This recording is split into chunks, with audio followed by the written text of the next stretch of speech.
Welcome to Front. Welcome to what? Frances McDormand? Yeah, she's in that movie. Welcome to In Front of Ira, the podcast where we're both dressed for a summer in the Hamptons. Exactly. Which is nice. I'm even if you can't you have the lobster shirt, which is I have a lobster this is shirt. Perfectly. I'm wearing lobster necklace, and it's matching. And this is like, and you don't want us to use the video? What is wrong with you? Yeah, because this is a podcast. I mean, I look very nice and everything, and we can use still. Yeah, I'm wearing like an old beat up L Bean shirt, so that's me that's being perfect. Hamptons.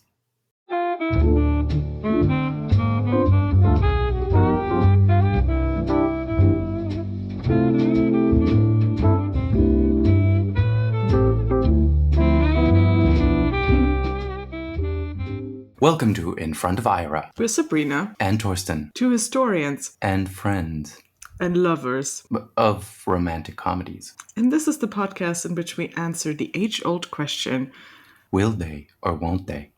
Is it or isn't it a romantic comedy? Technically, that's two questions. I can do this with you right now. It's the lobster talking.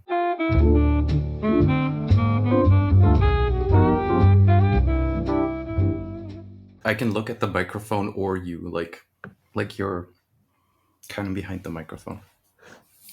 Anyway, welcome to In Front of Ira, the podcast where we discuss microphones and the best get-up to go to the Hamptons. Yeah, and I was today years old when I figured out where the Hamptons actually are, I think. It's technically it feels like it should be New England. It's like New England. I mean, it sort of is if you really look where it is off the coast. It's more off the coast of Providence and Newport and New London and New Haven rather than is of New York City. Yeah, I feel like that's New England. It's New England. It's just like it's whatever the fuck the name is in English, the Landzunge. Like it's just you can drive there from New York easily because that's where the land goes. But if you look at where geographically it is in terms of, then it's mostly like kind of New England. But yeah, you can drive there easily because that's where the land goes is going to be a tagline. Yes, I'm a maritime expert in my J. Crew lobster t-shirt. But I never knew where it was. I never actually looked. I mean, there's so many. Like, are they supposed to be in a town? Is it like? I mean, she has a beach house, and it seems to be a bit off the grid. I mean, they're shot on location, so we can just figure out where the house is that they used, I guess. But is it like a town given, or is it just like the magical town where Keanu Reeves is a doctor? D Hamptons. I don't know. It's not... D Hampton. It's like the old French-speaking part. I mean, it was also like today when I figured out that obviously it's called the Hamptons because it's several towns all ending in Hampton. Like Southampton, West Hampton, East Hampton. See, I never thought about this.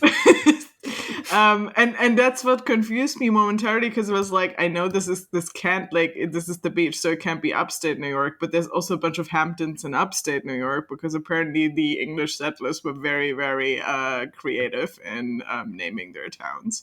I see New Haven and New London right there in Connecticut. So, all right. So, I thought Sag Harbor was in Maine. Maybe there's another one. Yeah, there's probably another one because again, creative name giving. But yeah, hello. I mean, Hamptons. I mean, they always take like this bus there, and I'm there in September, and I'm very tempted to see if I can go. But anyway, something's gotta give. Something's gotta give. Which is a romantic comedy from 2003, which makes it 20 years old, which makes me feel very old. Because I saw that in the theater. And I saw the trailer in the theater. I did not see the movie. Written and directed by Nancy Meyers, who's obviously done a bunch of other romantic comedies as well, including after this mostly The Holiday, It's Complicated, The Intern, which is not really one, and before that she was probably best known for A Private Benjamin. Never seen that. With a very young Goldie Hawn, right? Yes, that's that one. And then The Father of the Bride and The Father of the Bride Part Two, and The Parent Trap as well, like the remake, the Lindsay Lohan Parent Trap, which is also sort of a romantic comedy because it's about them getting their parents back together, which is one of my favorite films ever.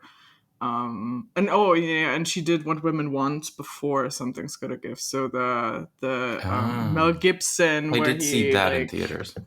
me too, I think. No, I would have been too young, but I saw it very soon after, I think.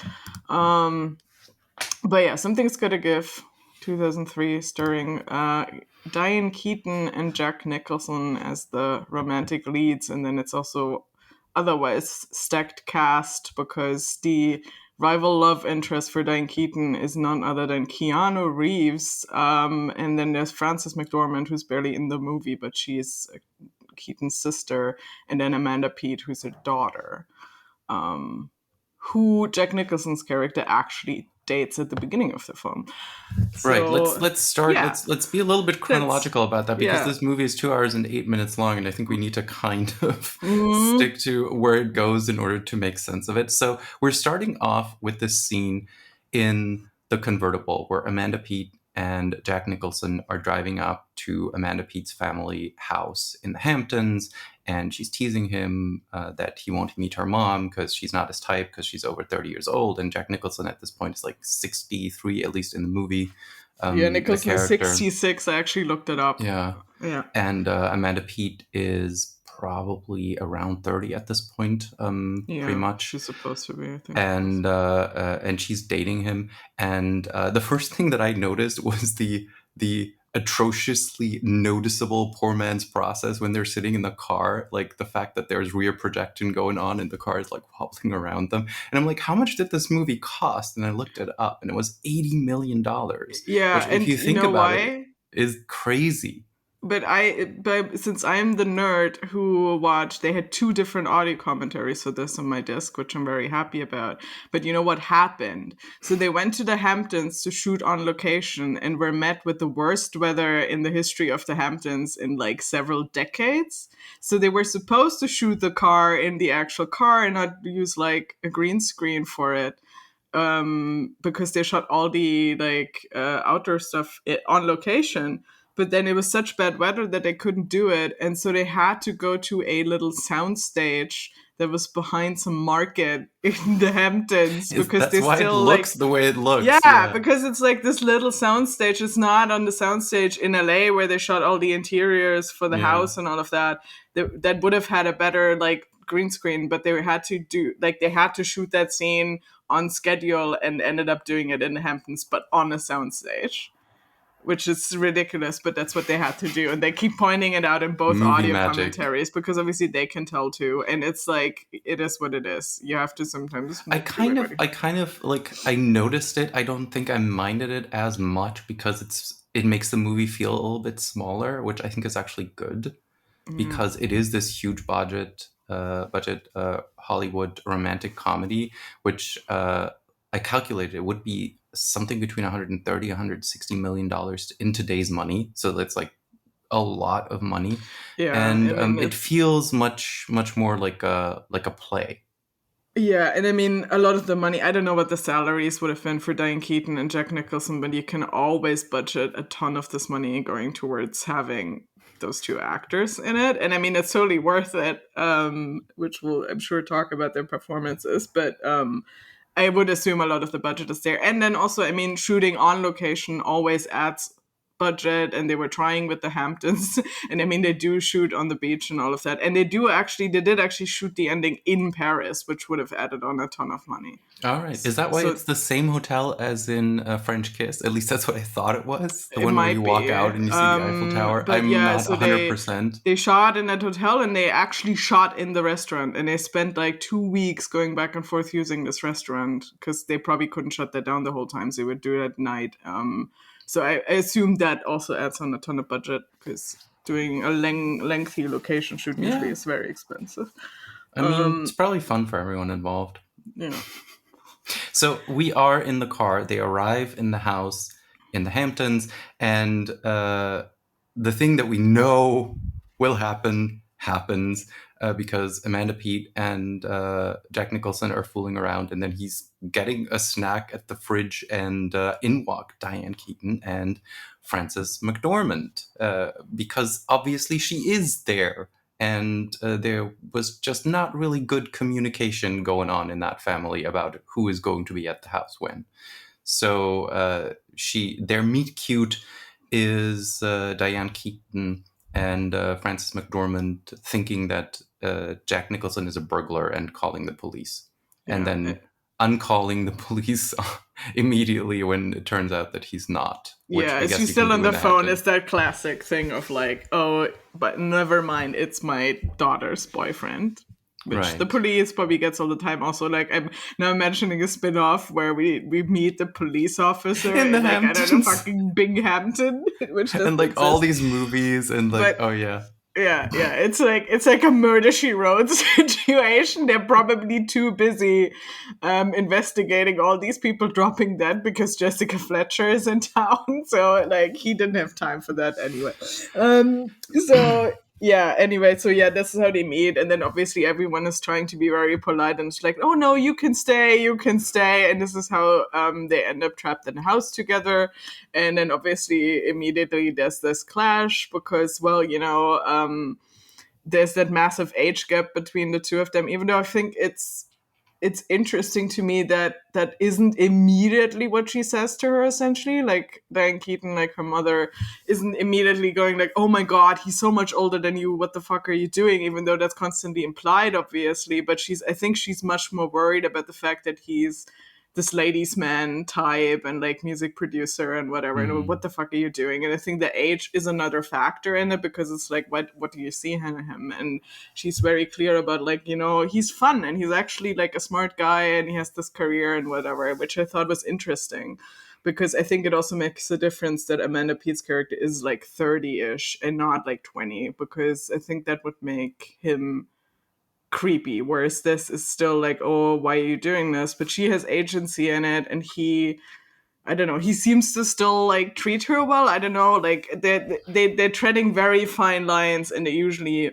manage. And I think part of it is also how exactly her mother reacts to him, like what she takes issue with, rather, like, there would have been Yeah, different and we ways of also doing can't this. can't call that out immediately, Yeah, because then you're signposting even more clearly what is obviously going to happen. yeah, So it's probably just a little bit of deflection. Like, we're not going to mention the age because he's much closer to my age, and like, huh, interesting. yeah. And I mean, obviously they're doing no my We're getting email here. yeah, sorry, I turned everything off, and then obviously it didn't take. Oh, I Anyway, there should was do email. the Bing. focus mode thing. Yeah, I think I have everything off now. But yeah, anyway, so yeah, they're not signposting it as much, and also they need to establish him as a valuable love interest for her later, so they can turn him into a complete creep, or they can turn him into someone who's completely devoid of charm, or we need to understand the appeal, even if we might understand it less for someone that's so much younger than him, but we still need to understand the appeal of him as a person and as a potential Yeah. love interest. And I think we do, actually. Like, it works. I mean, it definitely also works because it's Jack Nicholson and he's like inherently charming. Like, he's But just. that's actually like a thing that in this movie did not work for me. But I you're a I man. I'm a man, It's and heterosexual. I found it kind of a stretch that Jack Nicholson, wandering about with that hairstyle, would be appealing to any woman in this movie. So it didn't quite click for, like, I think it spent like about a third of the movie trying to tell myself, no, this is going to be a valuable, like, romantic story here. I don't think it really quite clicked for me until pretty late in the movie. I mean, I think Nicholson and Diane Keaton, they have amazing chemistry. So there's that. Like, they act very well of each other. They're also just great actors in their own right. And I mean, they both stressed that in the other commentaries. They didn't do one together, but they both did separate ones with Nancy Meyers. But they all talk about sort of like, I think Jack Nicholson says a friend of his, or a mutual friend of his and Diane Keaton, said that, Diane could have played your love interest in basically all of the movies you did. And he's like, it's not completely true, but it speaks to sort of like them having repartee or like having whatever it is, the chemistry. Like that I buy. And I buy Diane Keaton as the love interest. I'm completely on board with. And I only remember Diane Keaton mostly from those Woody Allen movies that she was always in. Yeah, and I never quite found her that interesting or appealing, but she's incredibly adorable in this. She's adorable. She's cute. She's a strong character in that she makes some kind of I don't know. She makes some ridiculous decisions. She stands behind them. I'm completely on board with Diane Keaton as the love interest. I did not Nicholson did not click with me until, again, like almost halfway through, or like 40%. Yeah, I mean, obviously he needs to grow, and he's not supposed to be immediately super likable either. Like, we're still supposed to view him mostly through the lens of Diane Keaton and Frances McDormand rather than Amanda Peet, I think, because we do have that moment of like, why is she with that much older guy? Like, what does he have to offer? But I do think that they're trying to sell him, and I do think it works. There's the dinner scene that obviously that's where they clash the most, like when they're all staying over now and then they're having dinner together. And you mean and the then, Nora Ephron scene? Yeah, and then there's that bit of information we get about him that he used to date Diane Sawyer when she was much younger, like when they were both much younger. But apparently Nancy Meyers called Diane Sawyer to ask if she could use her in this, but she felt like this is the only person that would make sense. And then he obviously says, like, well, women your age love that about me, which is also just an amazing line, because he's like, well, I used to date Diane Sawyer and she had great legs. Everyone is like, it's Diane Sawyer. Like, she did things that have nothing to do with her legs. And I think that's perfectly, like, sort of encapsulates how, like, he sees women, obviously, and how they see women, or how they see relationships. And so, okay, so the story starts. They're meeting. They try to be adults about it. And the moment that Amanda Peet and Jack Nicholson fool around, and I'm not going to pretend like I remember Amanda Peet's name in this, fool around, he basically drops with a heart attack, which leads to the most incompetent scene of CPR I have ever seen. Yeah, because he also doesn't even want her to kiss him if it's about saving his life. He's still there. He's still lucid. He's still breathing. Why is she giving him mouth to mouth when he's breathing? Obviously. Yeah. It's just it's funny, everyone's but panicking. it's also it's a lot of like it's. I think that bit is the most slapstick, while also sort of being serious. Like they also have this fine line again, where it's like, well, this is this grave situation. He does also slapstick really well in this. Oh movie. yeah! Oh my god! And then obviously in the hospital, they get him to the hospital. The doctors, Keanu Reeves, they stabilize him, and then he's like, well, he'll be fine. He'll just need more rest. But there's that scene where he's high on pain meds, and then comes out in his hospital gown, which is obviously, we all know what hospital gowns are like, and we see his naked ass. And I love the audio commentary for this too, because they obviously talked about how much ass were they going to show, like how much can they get away with in terms of rating, but also like stuff like that. And she was like, Nancy Meyers, like where did they land? Because that looked like whole ass to me. Oh no, whole ass is fine, but like, how often does she want to cut back there for it to stop being funny, or like being, but it's just he's like, I mean, obviously Jack Nicholson has had all these parts, but I think still, when I think of Jack Nicholson, I think of The Shining, or I think of more serious material. But he's that was my problem with this movie. I kept thinking like he was very much The Shining Jack Nicholson in this. It's also deserted, like it's far out, and it's, I don't know, it's like, it's just my association. But he's so funny, like that hospital gown scene, and then obviously we get all the comedy from the fact that Keanu Reeves, and then he immediately like is into Diane Keaton, especially when he notices who she is, because she's a famous playwright, which is also how she can afford the fancy house in the Hamptons in the first place. Obviously, Jack Nicholson has no clue who she is, and that's a whole I mean, thing. he's a hip hop music producer who Yeah, but doesn't know anything about plays. they also make a point of the fact, which is true, like in the audio commentary, that at first, because now obviously the plot point is because of the heart attack, he's not stable enough to travel far enough and then has to stay with her. But even when he starts staying with her, he and then realizes and gets to hear she's like this famous player, he never even Googles her. And this is already at a time where he can easily just find out who she is or just ask about her. Until the moment when we're supposed to start realizing that he does actually take an interest to her. This is when he starts looking her up. But before that, he doesn't care. Whereas Right, Keanu it's Reeves, a plot point. yeah, He Googles exactly. her as a plot point. Exactly. But like he also doesn't really care about her as a person per se before this. Like she is the mother of the person he wants to date. That's who she is to him. Even after Does he Google her before or after he sees her naked in the kitchen? I don't remember. I think after, which also Okay. tells you It's things.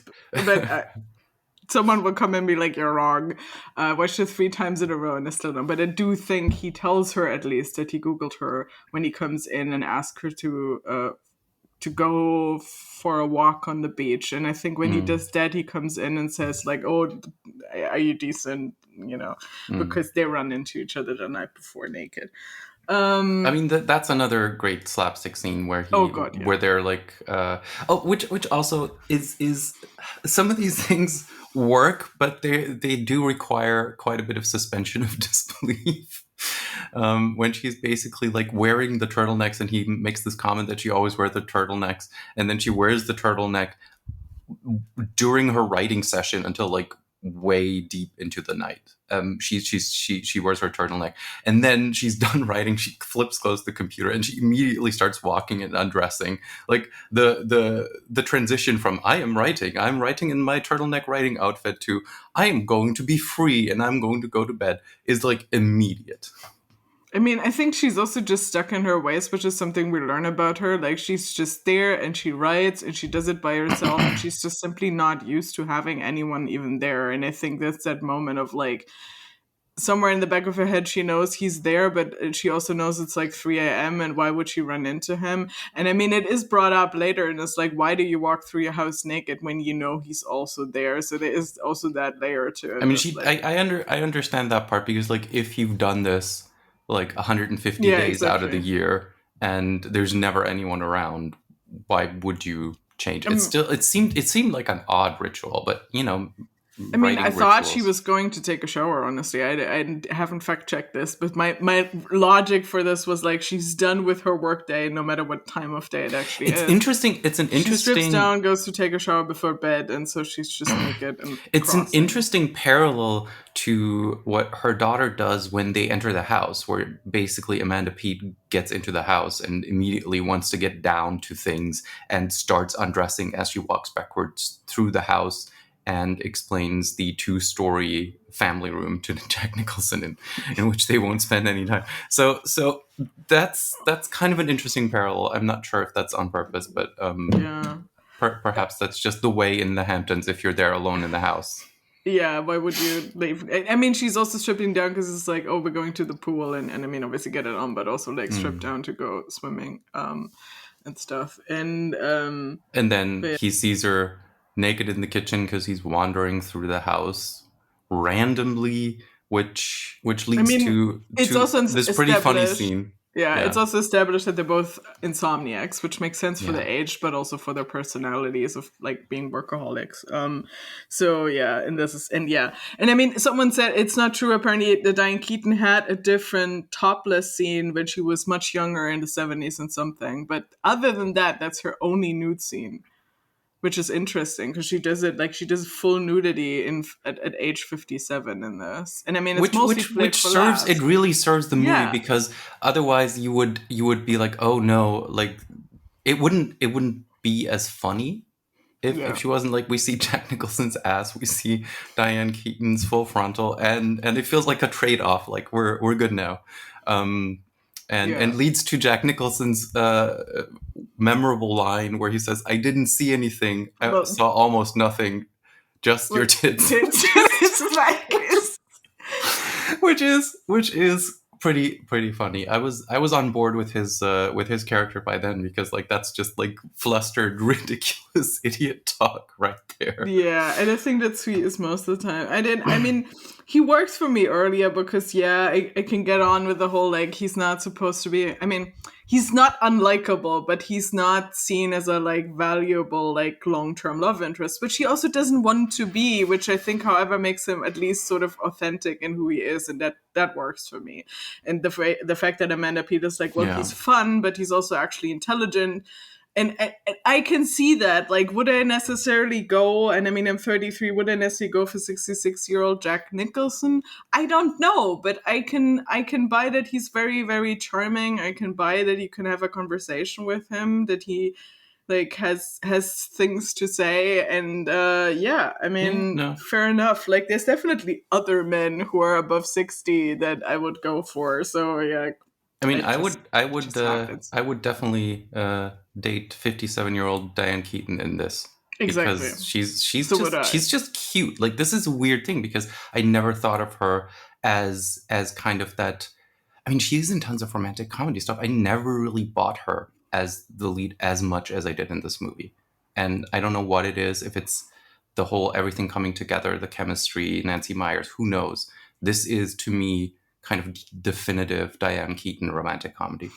Yeah, and I think what it might be also in terms of like looking at the larger plot of this, because obviously how this goes on is, I mean, we all see this coming. They're in the house together, something happens between them, they connect, they end up having sex only after Amanda Peet reassures her mother that she didn't actually sleep with him, and sort of that part is completely Yeah. like there's an That important I never, so there's that whole thing. He has to stay in her house in the Hamptons, which fine, I guess that's a yeah, suspend your that's disbelief thing. yeah, Like, how far is it to bring him back to to New York New City, York? which Or is like, like he's another half-hour ridiculously drive. I rich, don't know. Yeah, he can't, I don't know, like, helicopter. Yeah, fine, okay, that's the yeah. movie. And they connect, which we show, like, this is the thing that we get to in terms of romantic comedy, right? The ingredient is time. You need to understand over a certain amount of time that these two people connect. I don't buy romantic comedies where it's like, we're immediately connected and we're in love and now bad things happen to us. Like, it needs kind of like this time that they get together. And then it's just kind of not super clear to me when the actual breakup between Amanda Peet and Jack Nicholson happens. I mean, that's pretty spelled out. Like, it's 2 days. Like, I mean, all of this happens within a matter of days. So it's not a great amount of time, but I think it's a unique circumstance. So it works in terms of like, this is this weird compressed amount of time where they spent all this time in this house alone, and the fact that she saved his life as well, and that's sort of a weird connection they now have. But I think there's Amanda Peet stops in again, like, I don't know, 2-3 days later or something, realizes that there's something happening between them, and then she tells her mother, is like, well, I just want you to, I notice something is happening here, and if you're reluctant about it just because you think I slept with him, I want you to know I didn't sleep with him. And then she also comes back to the house again, and we see her talk to him. Like, we don't get their conversation, we just see Diane Keaton watch them have a Mm. conversation. And there is that other moment that's much more crucial, which the audio commentaries also point out as this turning point for him as a character, even, and for the movie, is when he gets let out of the hospital. Amanda Peet sits down next to him on the bed and gives him a kiss on the cheek, and they have that Yeah, and conversation he where says she's that. just on the Yeah. cheek, and but she sort of cements it again like 2 days later just to clear the fronts with everyone. But honestly, I'm not even sure I would have needed that necessarily, but they just want to make it very clear, I think, also to the I feel like audience that like that you need to didn't. make it Yeah. very clear, because otherwise it does feel kind of wrong that they end up Mm. getting close and sleeping with each other, and it just kind of, that wouldn't work if it hadn't been spelled out. Just Yeah. because I know this is the kind of movie where most people will watch this on television and tune out at some point. Like, you need to spell these things out. Yeah. People are idiots when it comes to romantic comedies, says that. No. So yeah, and then but what I wanted to say is, I think in terms of romantic comedy, why does this all end up working? Also, why does he end up working as a character? Or why is Diane Keaton suddenly this like, or for you, it's suddenly this like romantic lead? And I think actually a lot of this is again very Nora Ephron, because the whole problem of the movie is the personal growth has to happen specifically for him, for her too, but to a lesser degree. So we're back with like the structure of When Harry Met Sally. The real obstacle they have is not the daughter, because that's cleared up very quickly. It's not necessarily that he's dated 50 million other younger women. Like, he could stop doing that, but that's exactly the point. Why is he doing this? And he needs to figure out for himself why he's not mature enough, essentially emotionally mature enough, to have a proper relationship, to actually be in love with someone and commit.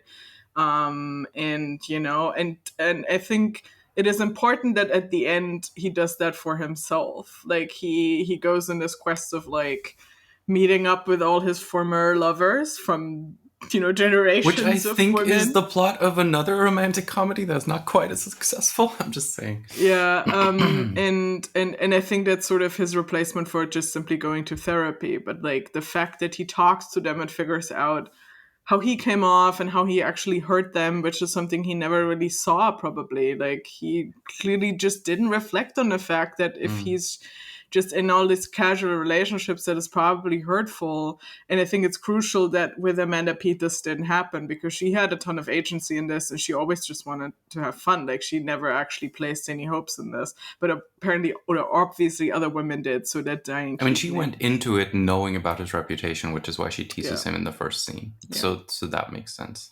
But that's pretty clear.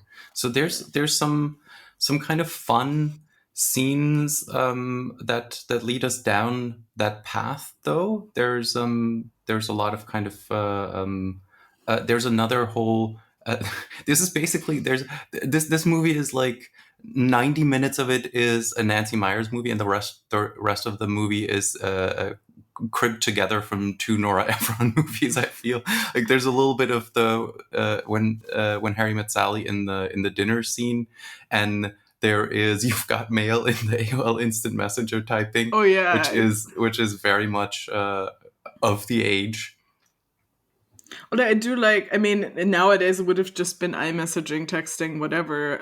I do like that it's in there because it's this cute thing of like texting someone who's just in the other room, which we now do all the time, which was less common then. But is that, yeah, as you said, it's that but also the fact, I mean, she's a writer. Like, it makes sense for her to maybe open up more to him if she can do it through the medium of writing and not have that immediate. They're actually very relatable to millennials because they don't talk on the phone.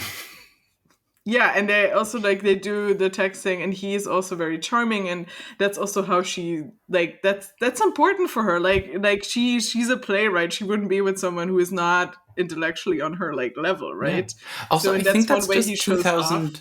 That's just 2003. That's just relationships in 2003 at some point have that. Yeah. Probably not while you're sitting next to the person, but yeah. So that's actually kind of a nice of the age little tidbit. Yeah, and I mean, I think there's a nice contrast between the first time they're doing this, where they are in the same house in different rooms, and this is how they end up going on their date, which is also, I think, an important structure, because with time, like, usually people go on several dates, and they do. They go on a walk to the beach together, which is one date. They go have their little, first they have their little thing in the kitchen.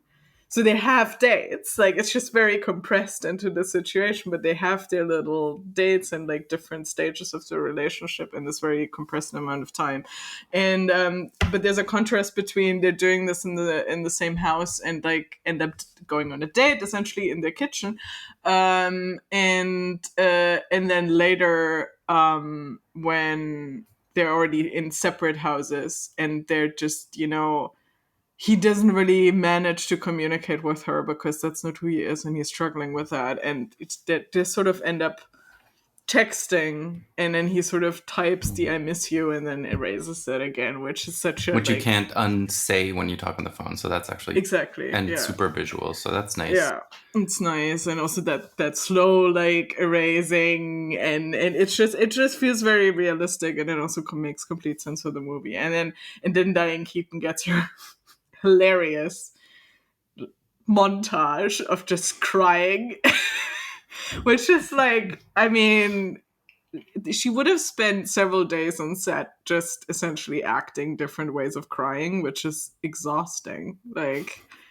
and I know Jack Nicholson was in the commentary said like, like, you know how hard this is. Like, this is just amazing, and he's just like, and he's also he's laughing, like he's watching it, and I mean, for the second time I think at that point, but like it's just so funny as well, and it gets I remember seeing, that's just what I remember best. I think about seeing it in the theater was that got a ton of laughs, and it got laughs again and again, and It that's goes so on hard to for too achieve. long, which is why it's funny. Yeah. Exactly, like it's funny right away. It stops being funny for like a second, then it's funny again, and then it's so incredible because then it goes into them texting and him erasing the "I miss you." It's immediately very serious, and then she cries again, but it's no longer funny that she's crying. So it's got like a whole arc to it. Yeah, it's like I don't know how long the montage is exactly, not probably not long, but like those few minutes, this couple minutes on screen or however long it is, it's just like it's all crying essentially almost, and it's still like it goes from funny to heartbreaking. It's just what I find interesting about this movie. It fits kind of 90 minutes of story into 2 hours, and I think most of that is just spent with them getting to know each other. And I kept thinking this movie could be shorter, and structurally it definitely could be shorter. You could easily cut 10 minutes out of that movie, it would still all work.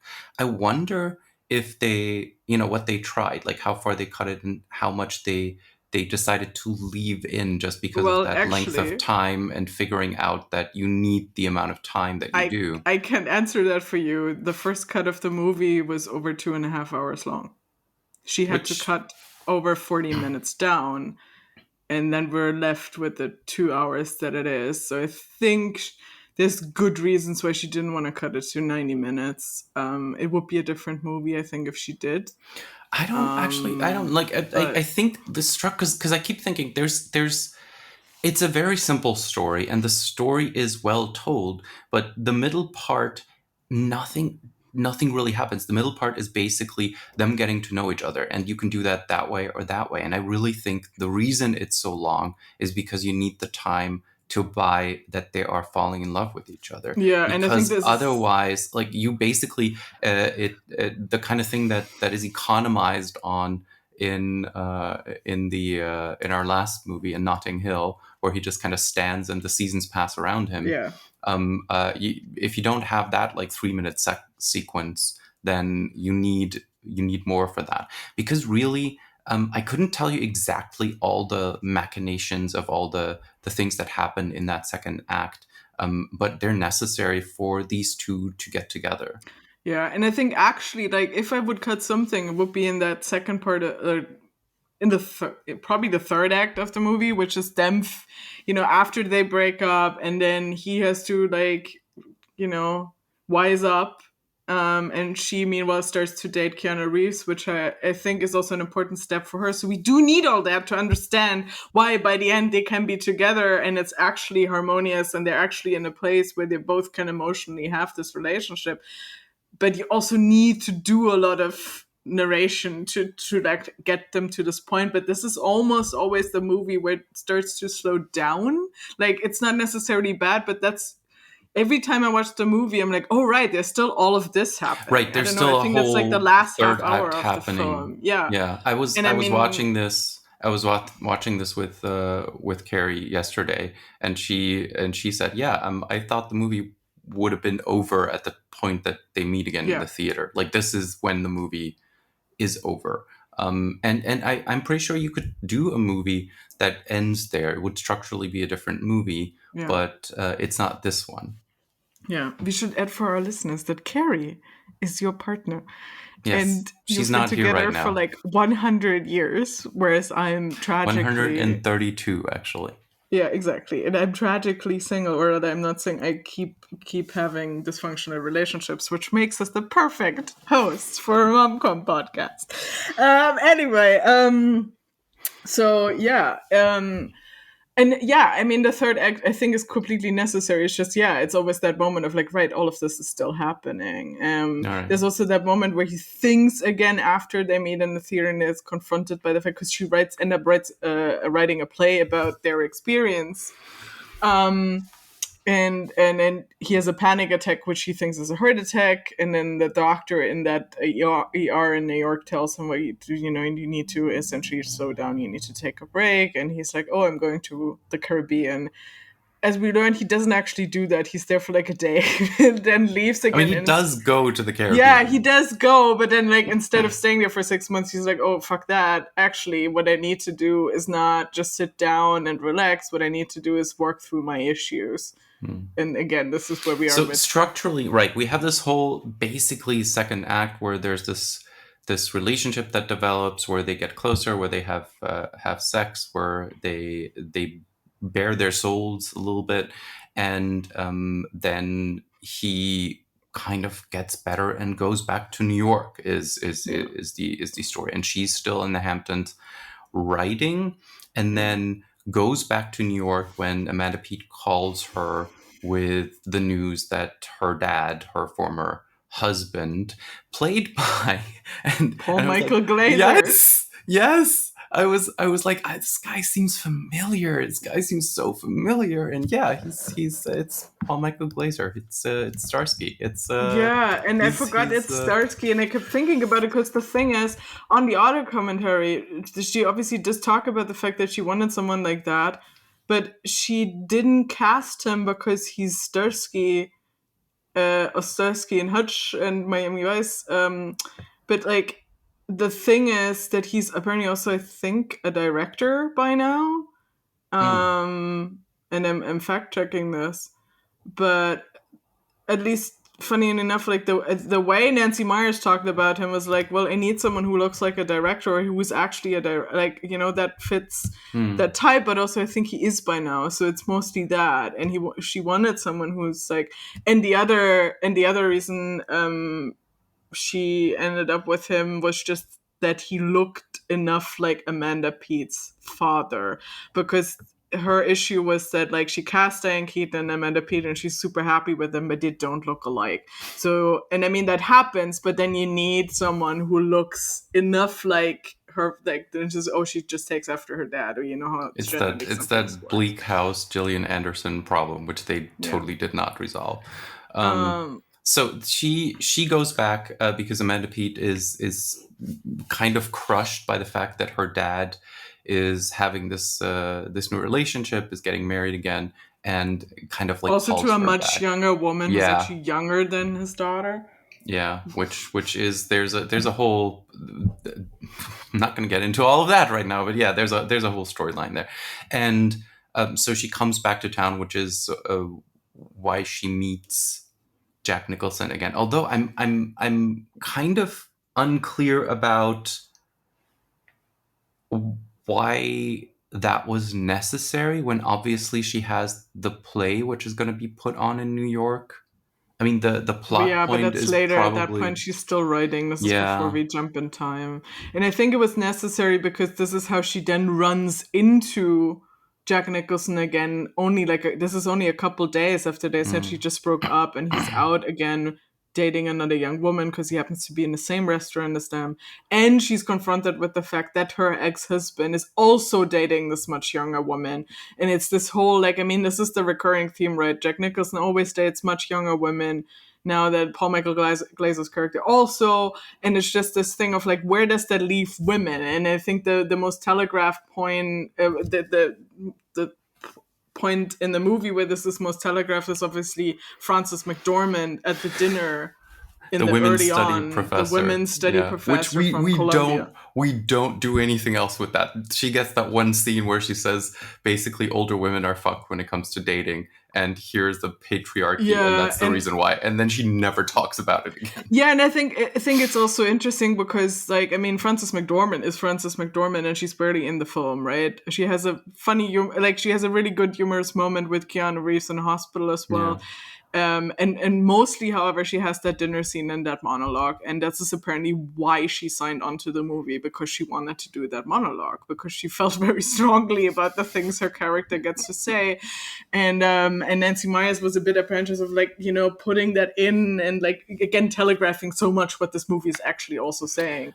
But I think it works because, you know, it makes him uncomfortable. It, like, someone actually spells it out, whereas the other characters sort of dance around it, because the problem is the other characters on that table are both attracted to Jack Nicholson, whether they know it already or not. Frances McDormand is not having any of his shit. But she is okay. So here's the thing where I thought, like, either it was on purpose or I was misdirected. There's a scene later when Frances McDormand sees Keanu Reeves at the farmer's market, and they do like the little wave, and then she basically brings Keanu Reeves to meet Diane Keaton. I thought this was going to be like a third love story now between Keanu Reeves and Frances McDormand, and that did not happen. She's just the facilitator. She's just like, I brought you back something I don't know. from the market. Look. Yeah. I mean, I personally still waiting for someone to bring back Keanu Reeves from the market for me, but I'm an only child. I'm an only child. This won't happen. I mean, Frances McDormand, I think she makes eyes at Keanu Reeves in that cute scene where they're first in the hospital, and, like, both him and Peet and Frances McDormand, like, oh, look, Keanu Reeves, and Diane Keaton is completely, like, not even paying attention to him. But I mean, she would have also just made a great lesbian. I mean, she's a women's studies professor at Columbia. Again, like, we don't make anything of the rest of her character after the I want monologue. the spin-off of, like, it feels like her character wandered in from something else. Like, you know, there's another movie going on. There's a whole movie or TV show probably. Like, I mean, what I'm picturing is, like, she's probably at the same version of Columbia that Abe Weissman from Marvelous Mrs. Maisel is teaching math at, but, like, obviously, like, 20-30 years later as well. But yeah, it's that sort of, like, yeah, she's great. But yeah, I think in my head she's just a lesbian. Yeah, and I love her. But yeah. Anyway. So she meets Jack Nicholson later. They have this whole basically kind of heart to heart, or she kind of explodes at him for dating this other woman, which I understand, like, in the sense of, like, she sees him at the restaurant, and they're obviously kind of in, like, a flirty way, but I mean, that's mostly her. Nothing happened there yet, so it's mostly her basically going off on him and kind of basically confessing her love. That happens almost. That happens in that scene, right? I'm it's they go outside, and then that's when we go into the montage of her crying, etc. But it's I think it matters because obviously, like, they have this connection, they have sex, but they also, more importantly than having sex, is the sleeping together, the actual sleeping in the same bed, which they both said they don't really do. Not even him. And then they sleep through the night for, like, 8 whole hours. Honestly, like, I don't know. I would have continued that relationship just so I could sleep 8 hours a night. I mean, what are you doing? And that thing, and then she's like, well, you know, I'm in love with you, and he just went back to dating another young woman, and he's just like, yeah, I'm and I think he's just not emotionally, again, like, available or ready for it to really, like, reflect that and admit it. So again, this is where the personal growth has to happen for him to, like, really find out why he's not able to say this to her. And there is a scene in the Hamptons house still where he says to her, Erica, you are a woman to love. And I'm like, that is a super weird way of phrasing that. Yeah. Like, it's like the New York Times, you know, like, people were getting shot kind of way of this is phrasing what Bruno things. Kirby probably, like, when Harry met Sally's Bruno Kirby wrote in a column in the 80s, and then Carrie Fisher's character and if that was weird, why would you not just say you're lovely, or like he's basically like saying you're a woman to love, which is kind of basically in essence saying I love you, but but taking himself out of the equation. Yeah, Which because the you reason, of can't. course, he's saying it in that weird way is because that becomes the title of her play, and so that makes sense. And then he needs to get from "you are a woman to love" to "and I'm the one who loves you." That's Yeah, the and that's the growth that step he happens has to there. take. And I think, we sort of laid most of this out now, and then obviously by the very end, I mean, the other thing again that happens is that in the meantime, at some point after she sort of gets over him, invites her to play, and it's very cathartic for her, and then he finds out, and he actually comes to see her, sees the play, has a panic attack, and then starts to wise up. But then there's like 6 months that happen, and in the same 6 months she's dating Keanu Reeves because Frances McDormand nicely brought him back from the market, and so by the end, like they had talked about the fact that their birthdays are both, I think, in January, and that they would like to celebrate in Paris. If And we still know each other, then if we she still said, know each yeah, other. And then she is actually in Paris with Keanu Reeves, and he shows up and didn't know she's with Keanu Reeves. yeah. And so they have that awkward dinner, and I think at that moment the movie could still sort of go either way. Like he walks out and it's like, well, I shot my shot essentially, and like has to realize that this won't go anywhere because she's happy with someone else, but then she does show up, and then the end, and then we get that like sort of Yeah, and it's credit because scene where Keanu Reeves basically was like, "You're still in love with him, aren't you?" Which I was probably really wondering, because you can't get that many actors in their 30s 40s who you would buy that from, right? Keanu Reeves has this yeah, very like, I'm a sensible guy, I know what's what energy about him here. yeah. So that's the reason this worked. Like, you completely buy that he saw that, and Stupid. he's not annoyed. He's just basically like, yeah, it's just the way it is. If you cast anyone else in that, it would be Yeah. probably hard to achieve that effect. And we don't even have that scene. We're just implying that this is likely the conversation that just happened. And I think what I really like is that it's a bit of a trope, but the way they have that moment that probably is actually more the moment that Keanu Reeves realizes what actually happened between them, because he probably never really knew, is that they switched their reading glasses at some point on that weekend in the Hamptons, and they never switched them back, obviously. And then in Paris, he pulls his, or like hers, for her former glasses out, and then they have a cute moment. But I think that's when Keanu Reeves is like, oh, okay.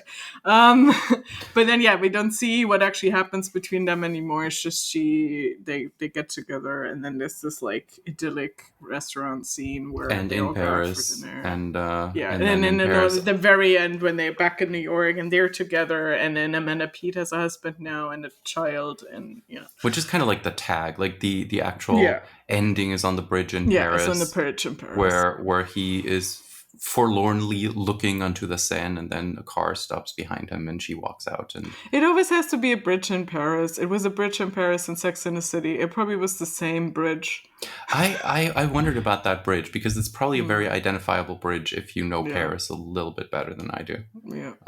So yeah, And then that's French kiss and all of the stuff. Like it's always Paris. we need to, when we do French Kiss, we need to keep a tab on whether these locations are actually the same locations. If there's just like an American movie production romantic comedy comes through Paris like shot list that you have Yeah, to and get. that's such a cliche. I mean, I personally don't want to get engaged in Paris, but I seem to be the only person, also especially if you believe the Ted Lasso episode where they also reiterate French kiss and Sex and the City. Not this movie because it's probably too niche, but yeah, it's I always don't like know. everyone gets engaged in It was Paris. referenced. I was listening to another podcast, and somebody like off the cuff just referenced that Diane Keaton and Jack Nicholson movie. I'm like, oh, I guess that's a known movie. Yeah, I mean, I don't know. I think if you say the title, maybe not everyone immediately like. I Yeah, was nobody wondering knew the about title. that. Nobody knew the Yeah, title, yeah, yeah. but yeah. I mean, I feel like it's probably a movie like it was successful in at the time. Otherwise, Nancy Meyers also wouldn't have been able to make more Yeah. movies like that. And I feel like it's probably a film that a lot of people saw 20 years ago when it came out, but it's not necessarily It something hasn't they revisit gotten all the the time. re-release, a treatment, whatever. Like I bought the copy of I'm also not Apple, sure it's like and streaming. I mean, that's always regional, I but bought it like, for $3.99, and it's definitely a copy that was made for maybe like TV or like a DVD release. Like it certainly hasn't been updated. yeah. But the interesting thing is that actually Diane Keaton was nominated for an Academy Award for I Best know, I Actress. read that. I kind of don't understand that. Like she's good in Oh this, no, she's really but good. but I don't know. I And that she's doesn't feel Diane like. Keaton. That's how the industry works. Don't Yeah, I forget guess how like, the oh, industry works. Diane Keaton needs to get a nod again. Like this is what I we're mean, doing she now. did win the Golden Globe.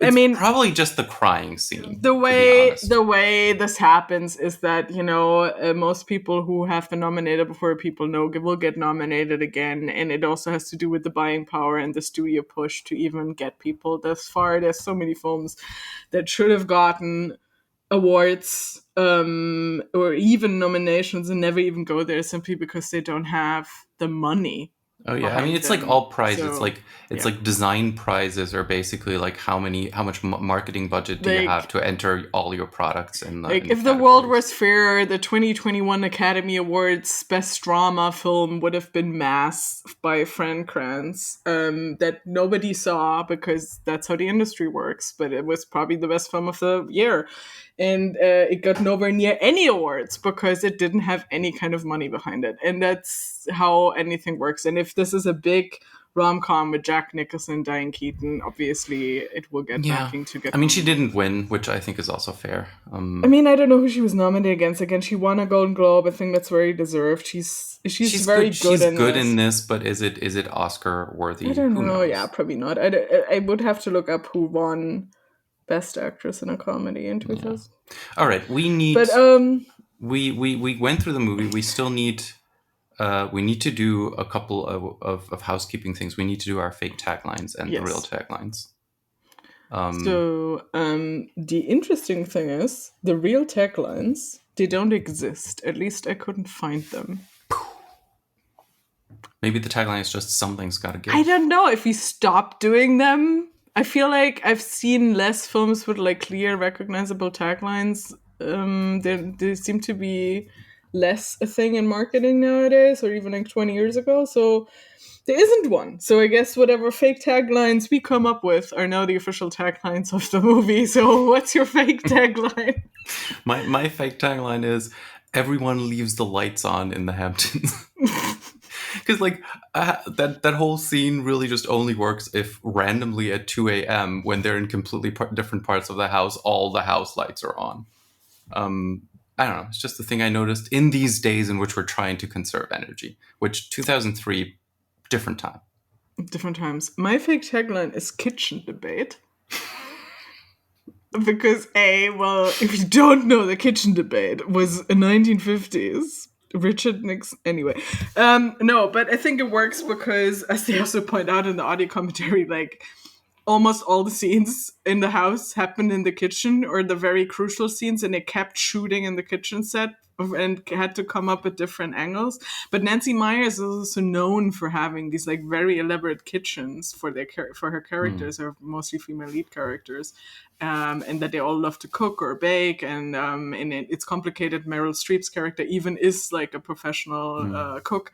So I think, I and yeah, mean, so there's a lot of crucial scenes for this film that happen in kitchens. we could also go on that Nora Ephron down that trajectory and call it When Harry Met Erica because of that Yeah, dinner it scene sort of and feels, the whole like you've got mail thing that yeah, they've got going on. There's just something very late 90s early 2000s about this movie that I liked, and yeah, I was trying to nail this down. There's a whole debate that I kind of like rattled into about why these movies look like they do, and it has to do with the kind of film stock that you would use, but also the kind of lighting that was yeah, like in fashion at the time.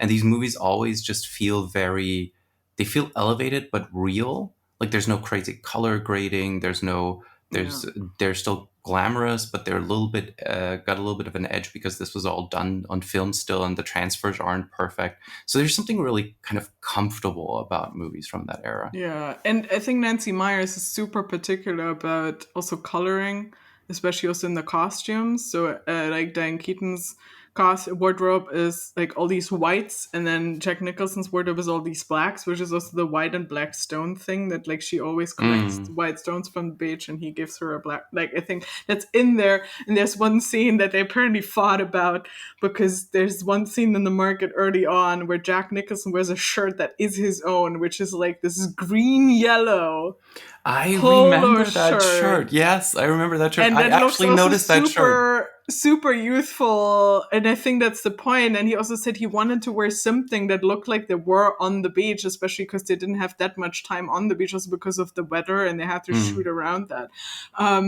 But it also works because it looks like something a teenager would wear or a much younger man would wear. And it totally works for me. But apparently Nancy Meyers had a almost mental breakdown about him wanting to do the shirt. If you're gonna be particular about things, you end Because up being and he also particular wears about blues, everything. but like he wears blue and he wears black, and He's like, dark. He's in dark colors, and she's in white. And until she wears that dress for the non-date with Keanu Reeves, which is also black. So there's actually one time that I noticed the colors when Frances McDormand and Diane Keaton were basically almost in the same color, and it just looked slightly weird. Which, I mean, in normal life, this would happen all the time.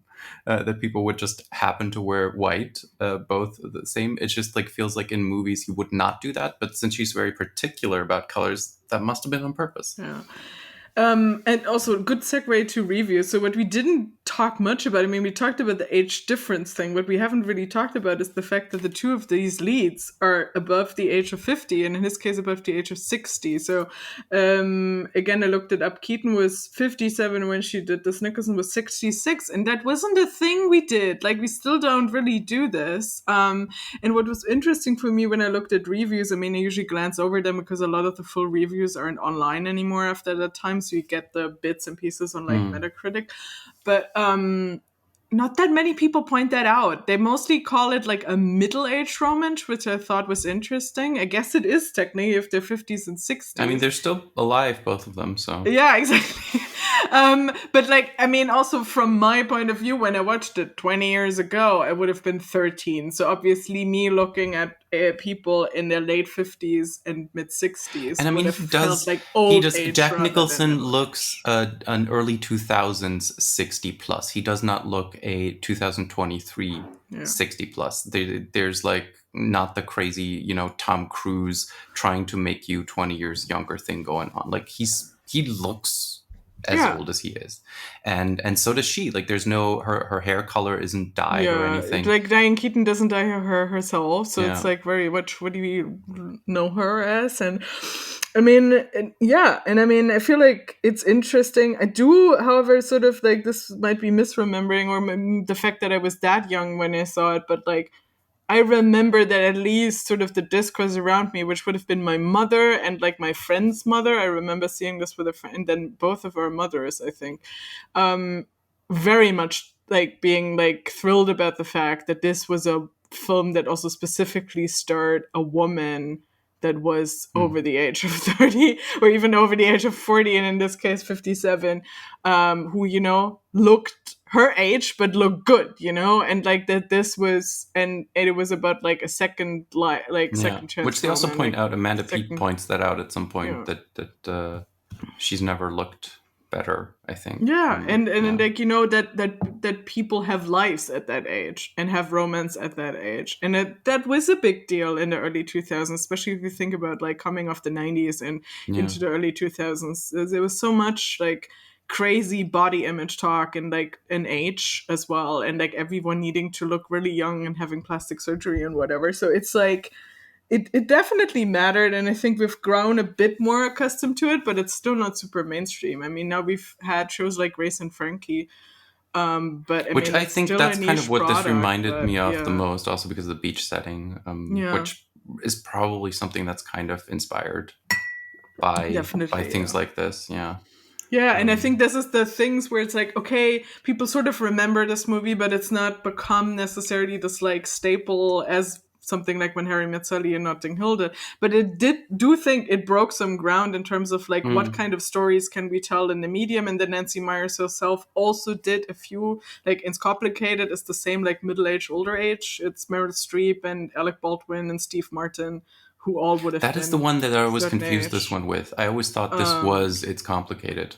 And so she did more of these, but like I feel like that really like this would have been one of the first ones that actually did this. And I think it's sort of not what people think about now, but it definitely did something new with the genre, but also on a larger scale for the industry, because it Yeah, was but a it also, I mean, successful it film. doesn't deviate from the genre too much. It basically, No, that is its invention. That's why it that's his works. Because invention, everything yeah, else but is paint by it's numbers, important and it because works well. normally we get the 20 somethings, maybe 30 somethings. And I think even when Harry Met Sally, like they jump in time, obviously, but Yeah. it's still interesting that they spent most of their film in their 30s and 40s, which is not a lot of the rest of the genre as well. So yeah, and just a few funny review tidbits for the end here. I just pulled out the sentence. Sean Levy in the Oregonian, big publication, as cinema, it's polenta. And I don't know what he's trying to say. I think he's trying to say it's a fulfilling enough But meal, bland, I guess. I guess. Um, and yeah, lots of people, everyone called it middle age, which now I would co-sign. But I remember thinking, like, I mean, is this still really like, when I think middle age, I still think people in their 40s more and 50s rather than 50s and 60s. But technically, they're correct. I think the harshest review that I found was with the lowest like rating was from The Voice. I guess it's also just not the audience.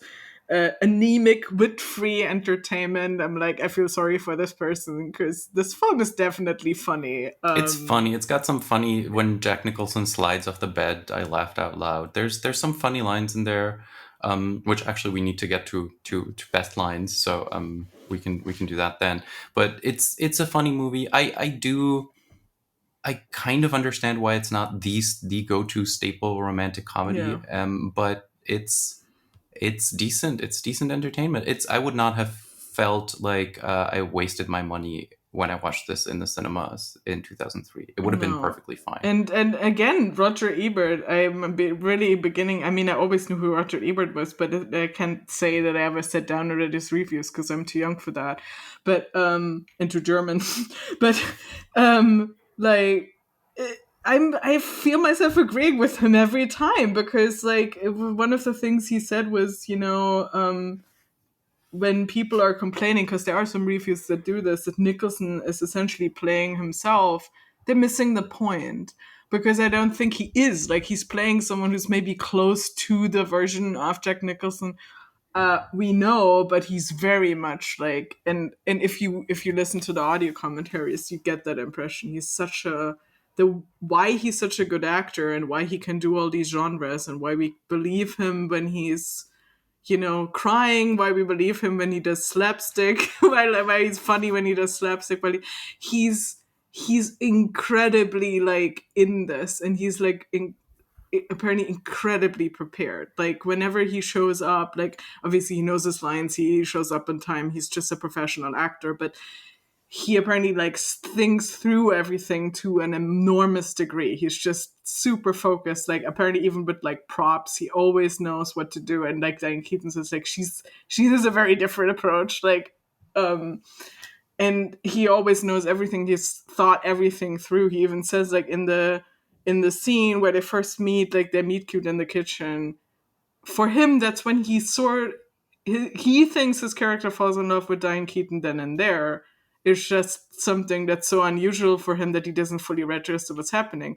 But this is something he has in the back of his mind when he's playing that scene, whether that's there or not. And there's these little things, and it's like he's just and yeah, I think it's actually insulting to Jack Nicholson to go, oh, he's just playing himself. Like that's not what he's doing. And I think that the movie, like the thing that will always stand out is definitely his performance and Diane Keaton's performance in them together, which granted is also something that most reviews say is the and which winning factor.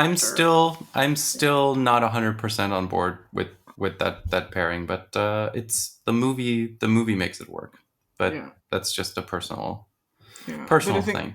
I think individually they're like definitely had great performances. Oh, there are. There's no doubt about it. It's just sometimes you like it, sometimes you don't. Yeah. And for me, especially in the beginning, it was kind of an. I mean, they had chemistry by the end, which I suppose is how the movie is supposed to make you work, make you think. But yeah, we have one key question that we ask of any movie, and the movie never answers, but we do. Is this a rom-com? Yes. Yes.